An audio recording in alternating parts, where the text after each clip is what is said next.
ashafasha dukure nyarenga ngibyo riko reba nayo ngirukira kandi iyo jojo bijigo bijigita umusozi aho yiriwe nta rungu nta maganya nta gahinda mash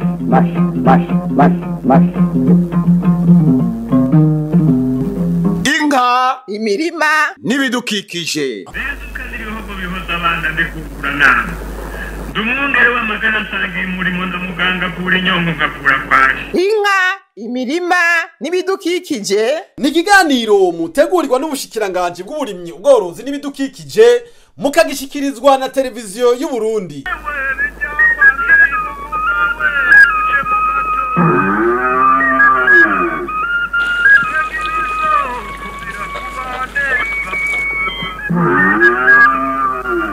turime tworore kijambere Tubungabunga ibidukikije. Twavuze ko dutangije urugamba rwo kurwanya ubukene. Urwo rugamba rwo kurwanya ubukene rero rugahera ku kurwanya inzara, umunwa wose ukaronka icyo ufungura.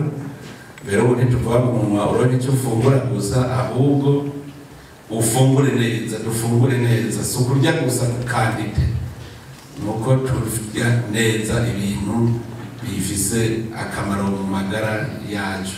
Vision 2040 tuja muri secteur de production. À la base rero ni ministère de l'agriculture et de l'élevage na ministère ya énergie n'imwe. Ikiganiro Inka Imirima n'ibidukikije ni ikiganiro kivuga uburimyi ubworozi n'ibidukikije kikamenyekanisha ivyo leta y'u Burundi iri kwirakora ibicishije ku bushikiranganje bw'uburimyi ubworozi n'ibidukikije. Uyu musi mu kiganiro cacu tubamenyesha aho imyiteguro y'irima ry'agatasi igeze na cane dushimikiye kwiboneka ry'imbuto z'ibigori. Imbuto nyine yaratugoye kubera bayizanye vuba mugabo bamwe ntitwayirose iyo mbuto yabaye nkeya yatuba yego turiko turatera nyene ibyo tugura gutyo twosaba Imana ikabandanya iduha akavura. Mu busanzwe hoho twaracerewe ku bigori, ubu tuba turiko turagerageza nko kubimenera irya mbere. Ibigori twaramaze kubicerera. Ho urashobora no kurima ugasanga kubera ukuntu wabirimye kutariko no gusoroma ntusoromye kuko utabirimye, kuko wabirimye kutariko no gusoroma ntusoroma, bivanye n'ukuntu umuntu akoze nabi atashanje umurima, atawugize neza nyene ngo awuringanize awuhigire vyangombwa. Amase nk'iyangre mu busanzwe yo twasanze ari ikintu ubwo gititurisi udafise mwaka kavu k'ikirundi ngo uzurashiramwe angere ahubwo gititurisi ishaka uyivange n'ubukirundi. Turatera ko n'imbuto urabona ko yaje ari nke, twacene tugomba duhe iyindi mbuto kuma tutere ko amasiza arimo aragwira arimo araboneka. Imvura murabona ko imvura yarateze cyane ko nk'ubu mategeko ku bigori biba bimaze kumera, kuko iyo bimeze nta mashini dukunda guhura cyane y'ibigori byatewe hakiri kare. Mugabo y'intuze yatevye tusanga amashini ye yatugwiriranye cyane. Icyo gihe iyo zatewe ku ntuze bigaterwa hakiri kare amashini yaba makeya. Mugabo iyo ugiye gutera mu utevye amashini acagwira cyane kubera urya zuba riziracamwe. Kuri iyo zuba ragwiza amashini y'imvura iguye mwarahunguruka n'ahunguruka mugabo amashini yagumamo. Ubushikiranganje mu vyo bujejwe harimwo uburimyi bumenyesha yuko imyiteguro y'irima ry'agatasi iri kwigenda neza nubwo hakiri utubazo tumwe turiko turatorerwa inyishu. Twibutse abene gihugu yuko imyiteguro y'irima ry'agatasi ko riko rigenda neza nubwo dufise ibibazo byo kuronka ifumbire ikwiye. Mugabo nk'uko umushikiranganje yabishikirije nuko leta y'u Burundi iriko iragerageza uko ishoboye kugira ngo ishobore kwegereza bene gihugu ibikenewe cyane imbuto zirobanuye mbere n'ifumbire. muri kino gihe rero turashima cyane kuko abadufasha muri mugambi wo guteza imbere abenegihugu, guteza imbere uburimyi n'ubworozi, twaragerageje hamwe nabo gushira izo mbuto mbere niyo fumbire hafi y'abenegihugu. Uno munsi rero mwarabonye yuko imvura yatanguye kugwa, turiko turagerageza uko dushoboye kugira ngo iyo fumbire canke izo mbuto zegera abenegihugu. Uno munsi rero nibaza yuko abenegihugu bariko barazitora nubwo tubona yuko izo bashaka cane gusumba izindi zitariko ziraboneka, kuko murabizi izi mbuto bashaka ziva hanze, kandi murabizi yuko mu Kirundi bayamaze bati akimuhana kaza imvura ihise.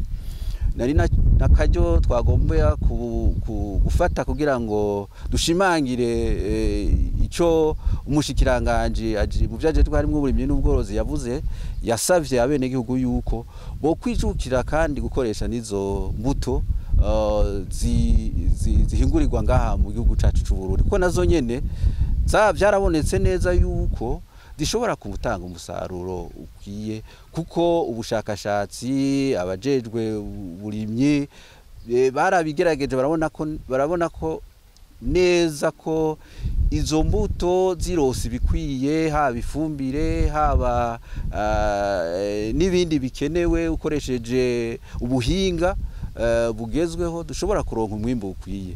Rero twagomba twongere dushimangire yuko izo mbuto kandi zirahari mu gihugu, bazijukire nazo nyene baze barazikoresha kugira ngo dushobore kugwiza umwimbo, kuko nubwo mwabonye ko turiko turagerageza kugira ngo izo mbuto z'ibivyagwa bene gihugu no muri no misi bijukiye, kugira ngo dushobore nazo kuzigwiza umwene gihugu canke umurimyi ashobore gukoresha ivyo yipfuza. Mugabo ahanini twashaka gushimangira yuko muri iki gihe tutarashika kuri urwo rwego, kuko izo mbuto z'ibivyagwa ziboneka ku bwinshi ngaha mu gihugu. Dushaka ko abene gihugu batokwihebura canke ngo bahave babura izo bakoresha kandi zihari mu gihugu.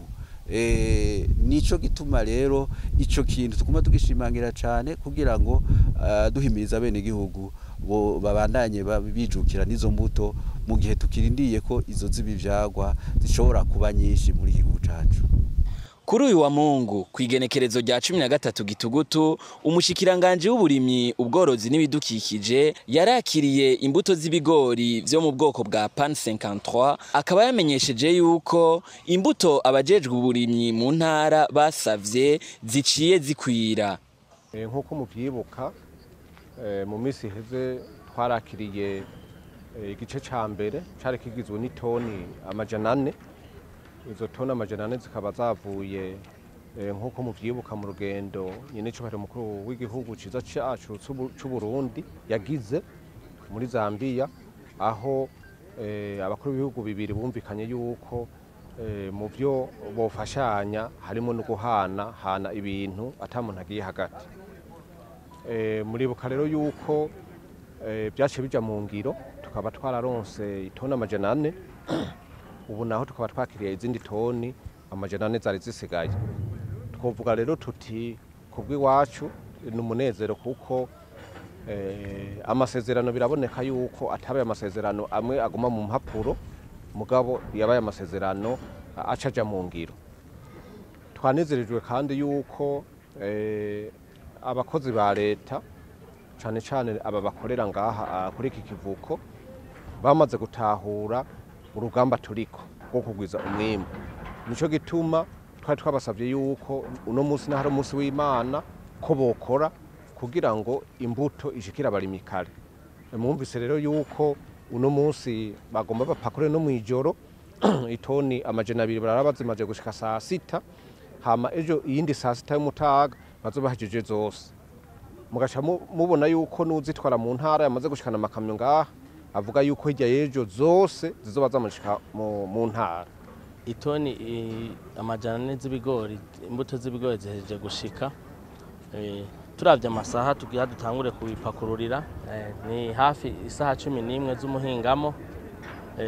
Twigwe tubona neza yuko itoni 200 turara tuzikuyemwo mu bwato.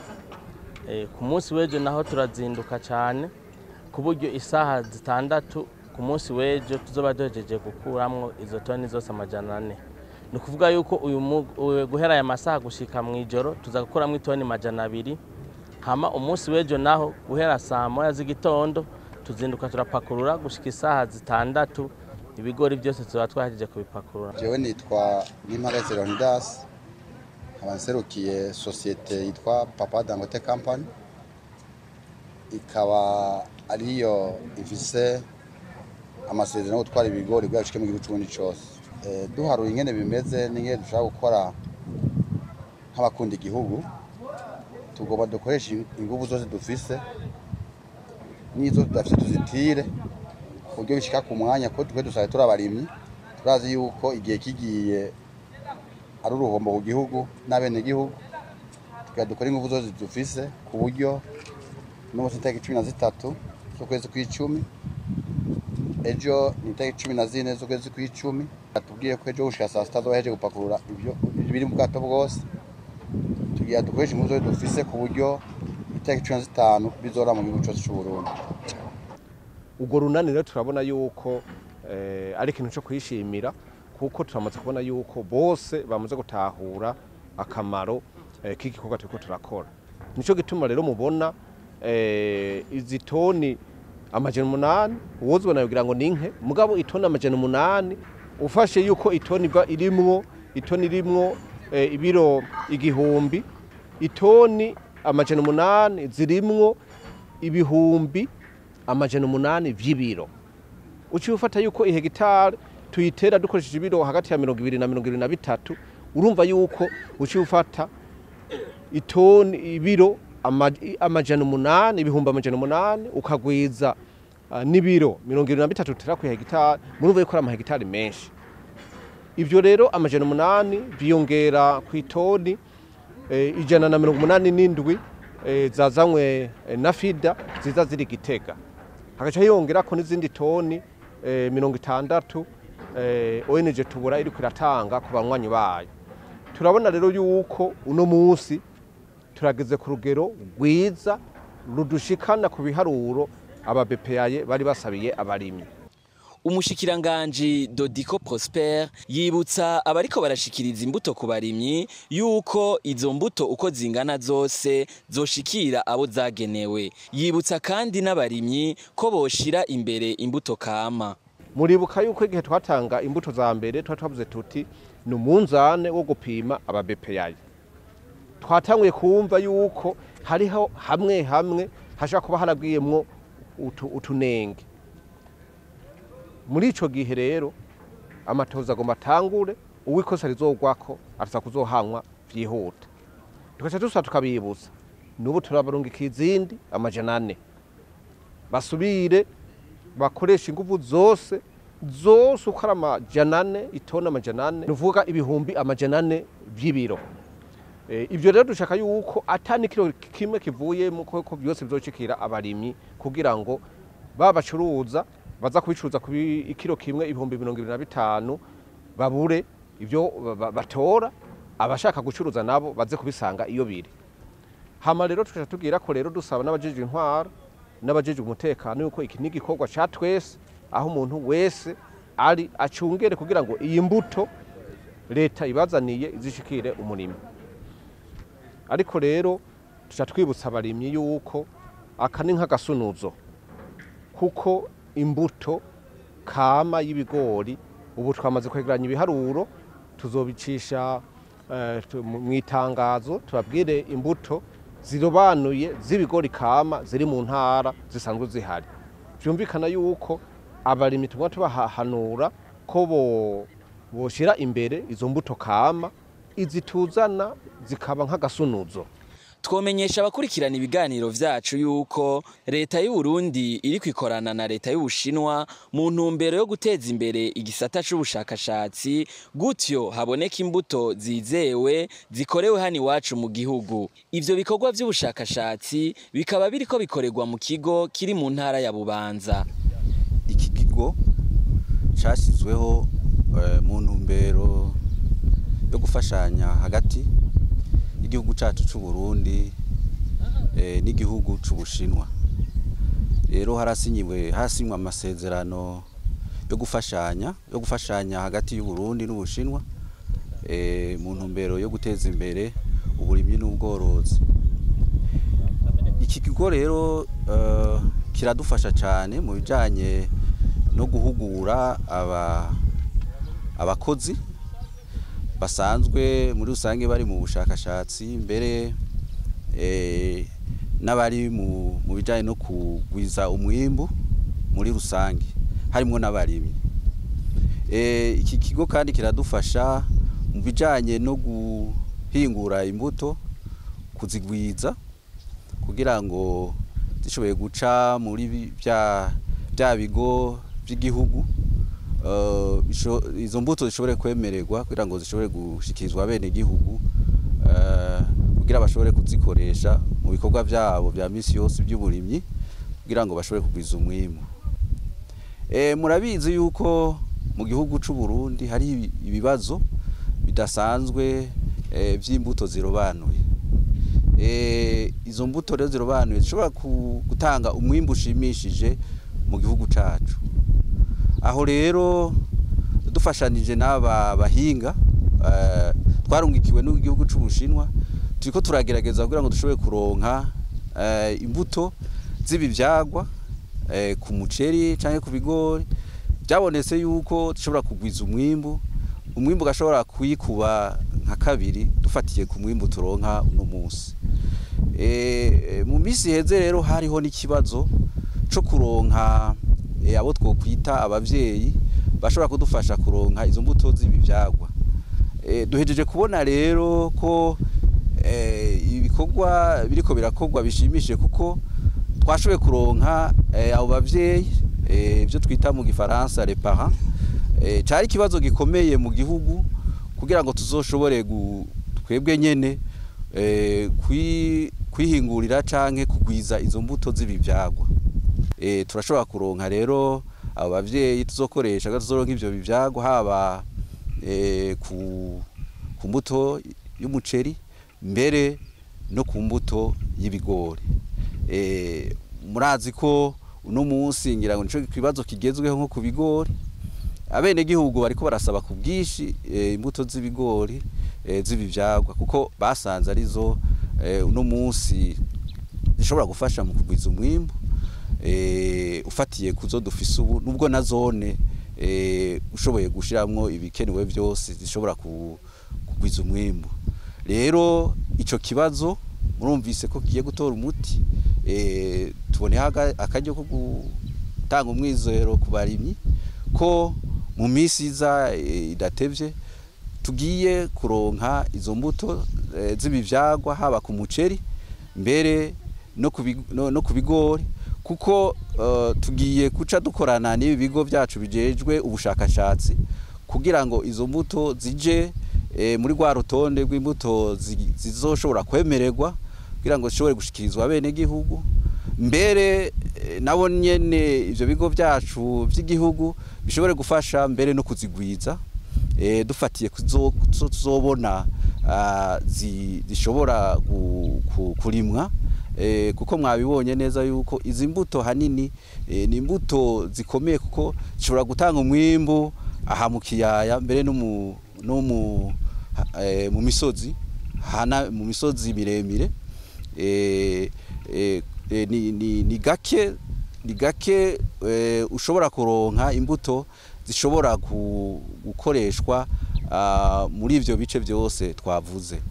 Kandi twabonye yuko izo mbuto zishobora kugwanya n'indwara, kuko ahanini igikorwa cyo kugwiza imbuto ntibakorera cyane ubwo bushakashatsi, ntibukorera gusa ku bijanye no kugwiza umwimbu cyangwa gutanga umwimbu ushimishije, mbere barakorera cyane gose ku bijanye no kugwanya indwara. Icyadushimishije rero nuko twabonye yuko hariho umwizero ko izo mbuto nyene zishobora kugwiza umwimbu mbere zigashobora no kugwanya indwara, hanyuma za nguvu za bene gihugu bashiramwo mu kugwanya izo ndwara zigakoreshwa mu bindi. turi kumwe twese birashoboka ko duteza imbere igisata c'imbuto mu ntumbero yo gushira mu ngiro yambona kazoza y'igihugu cifashe mu mwaka wa 2040 igihugu giteye imbere mu mwaka wa 2060. Inka, imirima n'ibidukikije. Dumwungere w'amagara nsangiye umurimo ndamuganga kura inyongo ngakura kwaje. Inka, imirima n'ibidukikije ni ikiganiro mutegurirwa n'ubushikiranganje bw'uburimyi ubworozi n'ibidukikije mukagishikirizwa na televiziyo y'u Burundi.